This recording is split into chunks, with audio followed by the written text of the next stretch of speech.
hello' বন্ধুসকল নমস্কাৰ গ্ৰহণ কৰিব আজি মই এটা নতুন বিষয় লৈ আপোনালোকৰ মাজলৈ আহিছো আৰু বিষয়টো হ'ল যে বেংকত টকাত হলে আমাৰ টকাটো বাঢ়ে নে কমে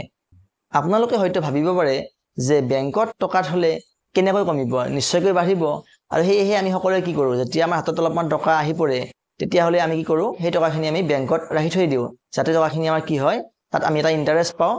আৰু টকাখিনি আমাৰ বৃদ্ধি হয় কিন্তু আসলতে কি হয় সেই টকাখিনি আমাৰ কেতিয়াও বৃদ্ধি নহয় টকাখিনি কমি যায়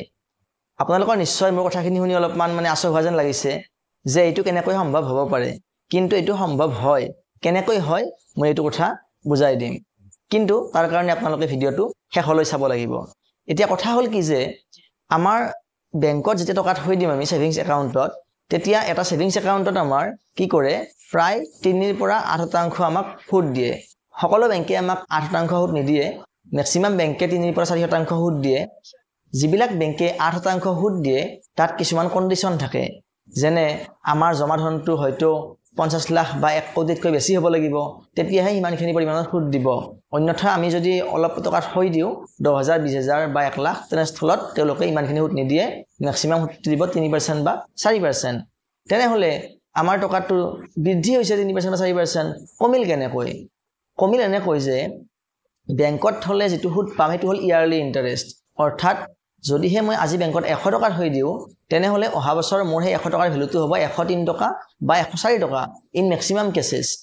কিন্তু কি হয় আমাৰ বজাৰৰ যেটো ইনফ্লেশন ৰেট যেটো আমাৰ মূল্য বৃদ্ধিৰ দৰ যাক আমি মুদ্ৰাস্ফীতি বুলি কওঁ হেতু হল মিনিমাম 7% অৰ্থাৎ যদিহে আজি আপুনি বজাৰত এটা বস্তু 100 টকা দি কিনিছে সেই বস্তুটো আপুনি অহা বছৰ বজাৰত কিনিবলৈ গলে দিব লাগিব 107 টকা তেনেহলে ধৰা হল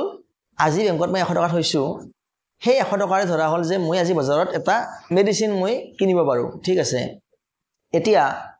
সেই টকাটো মই অহা বছৰ ঠিক আজিৰ তাৰিখত যদি বাহিৰ কৰি লও বেংকৰ পৰা মই পাম 104 টকা মই বেছি ধৰিছো যে 104 টকা পালো 3 টকাটো বাদ দিছো 104 টকা পালো মই 104 টকা পাই মই যেটো মেডিসিন মই আজিৰ তাৰিখত মই 100 টকাত কিনিছিলো সেই মেডিসিনটো মই কিনিব গলো দেখা পালো যে তাৰ এমআৰপি আহিছে 107 টকা এতিয়া কি হল বেংকৰ পৰা পাইছিলো মই 104 টকা দিব লগা হল 107 টকা অৰ্থাৎ মই পকেটৰ পৰা কি কৰিব লগা হল 3 টকা এটা এক্সট্ৰা কৈ উলিয়াই দিব লগা হল তাৰমানে আলটিমেটলি কি হল মই বেংকত টকাটো থোৱাৰ ফলত মোৰ 3 টকা লোকসান হল তেনেহলে কি হল বেংকত টকা থোৱাৰ ফলত মোৰ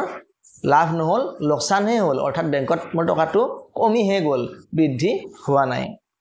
তেনেস্থলত আমি সাধাৰণ মানুহবিলাকে কি কৰিম আমিতো বেংকতে টকা থওঁ আমি কৰাৰ বহুত উপায় আছে আজিকালি আমাৰ বিনিয়োগ কৰাৰ বহুত ৰাস্তা ওলাইছে ডিজিটেল যুগত এতিয়া বিকল্পৰ অভাৱ নাই গতিকে আমাৰ বহুত বিকল্প আছে আৰু তেনেকুৱা বিকল্পৰ পৰা আমি শুদ্ধ বিকল্প এটা বাছি যদি ইনভেষ্ট কৰো তেনেহলে আমাৰ টকাখিনিৰ ওপৰত যিখিনি আমাৰ কষ্টপাৰ্জিত ধন আমাৰ সেই ধনখিনিৰ পৰা আমি বহুত ভাল এটা ৰিটাৰ্ণ পাব পাৰো এই বিষয়ে আমি ভিডিও বনাম অতি সোনকালে বনাম আৰু এই ভিডিওলৈ আমি আহি আছো আপোনালোকৰ মাজলৈ গতিকে আপোনালোকে এনেকুৱা তথ্যমূলক ভিডিও পাই থাকিবলৈ মোৰ চেনেলটো চাই থাকিব আৰু যদি আপোনালোকে ভাবে তেনেহলে চেনেলটো সাবস্ক্ৰাইব কৰাৰ কথা বিবেচনা কৰিব ধন্যবাদ